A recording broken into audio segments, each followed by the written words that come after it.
Bismillahirrahmanirrahim. Assalamualaikum warahmatullahi wabarakatuh. Alhamdulillah. Alhamdulillahilladzi ja'ala ramadhana syahras siyam alladzi unzila fihi al-Qur'an hudan linnas wa bayyinatin minal huda wal furqan. Tsumma ssalatu wassalamu ala sayyidil anam sayyidina wa maulana Muhammadin wa ala alihi wa ashabihil kiram, amma ba'd. Para pemirsa Cahaya Ramadan bersama santri Kiai Haji Ahmad Dimyati rahimakumullah. Imam Asy-Syatibi dalam kitabnya Al-Muwafaqat menjelaskan bahwa hukum syariat yang Allah turunkan kepada kita manusia, kepada mukallaf, pasti memiliki maksud dan tujuan, yakni lima salihil ibad fil ajil wal ajil ma'an, yaitu untuk kemaslahatan seorang hamba baik di dunianya maupun di akhiratnya. Kemudian secara umum Imam Asy-Syatibi membagi maqasidus syariah ke dalam dua bagian.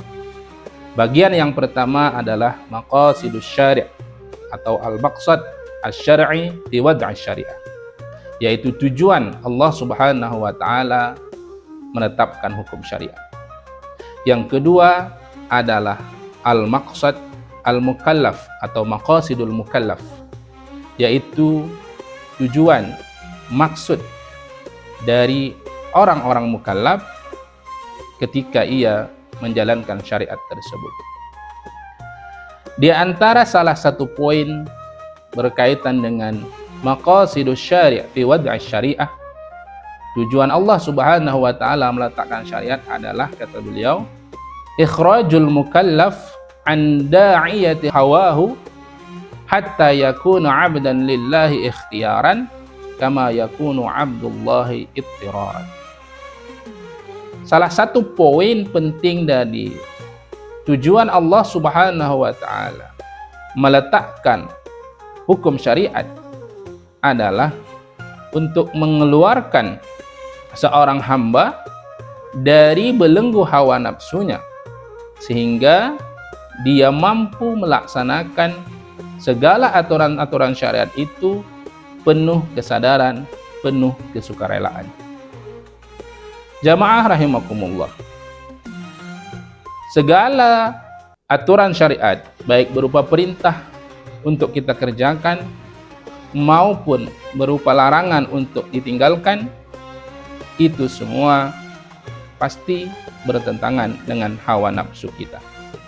Dan itu memang tujuan Allah Subhanahu wa taala dalam meletakkan syariat, kepada hambanya, agar hambanya betul-betul menjadi hamba yang tunduk dan patuh hanya kepada Allah Subhanahu wa taala, tidak tunduk dan patuh kepada hawa nafsu.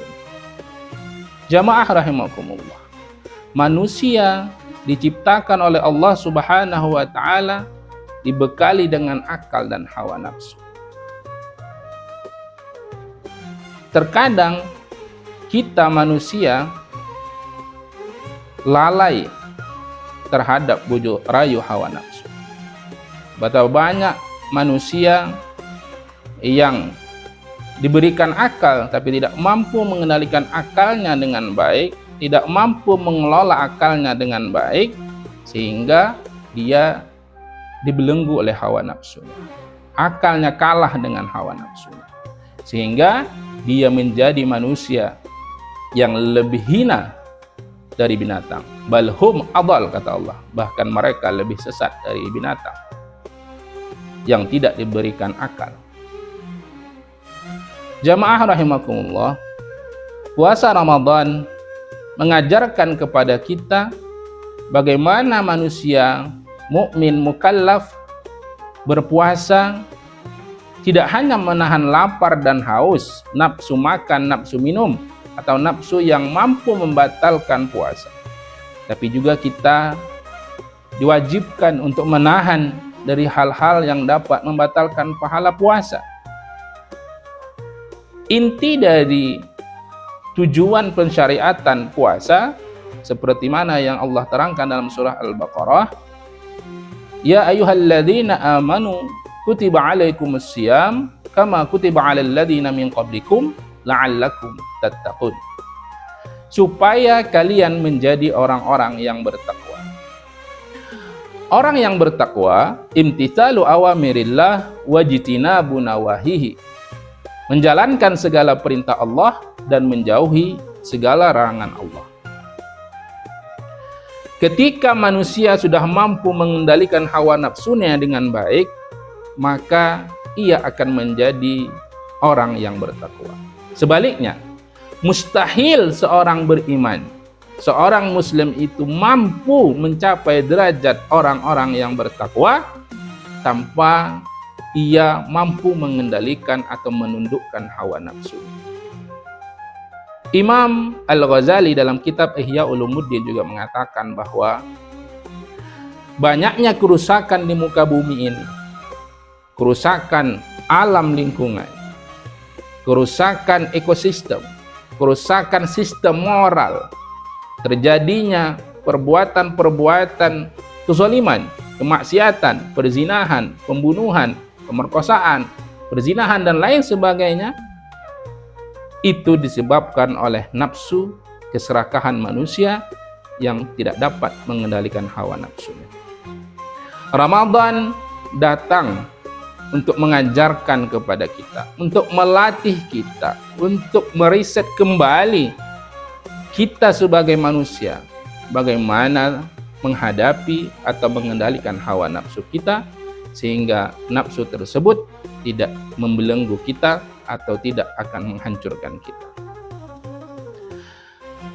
Ramadan sebagai bulan latihan, bulan training, selama 30 hari kita berpuasa, agar di bulan-bulan di luar bulan Ramadan kita semakin lihai, semakin pandai dalam mengelola hawa nafsu. Allah Subhanahu wa taala tidak memerintahkan agar kita menghilangkan hawa nafsu, agar kita menghapus hawa nafsu dalam diri kita, karena hawa nafsu itu atau nafsu itu adalah fitrah kita sebagai manusia. Itulah kita diciptakan kali dengan akal dan nafsu. Tapi Allah ingin agar kita mampu mengendalikan hawa nafsu kita, sehingga kita pun dapat melaksanakan segala perintah dan meninggalkan segala larangan Allah Subhanahu wa taala dan menjadi orang-orang yang bertakwa kepada Allah Subhanahu wa taala.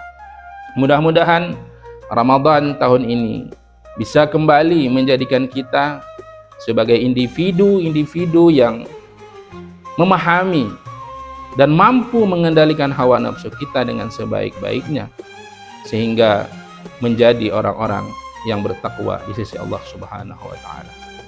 Hadanallah wa iyyakum ajma'in. Assalamualaikum warahmatullahi wabarakatuh.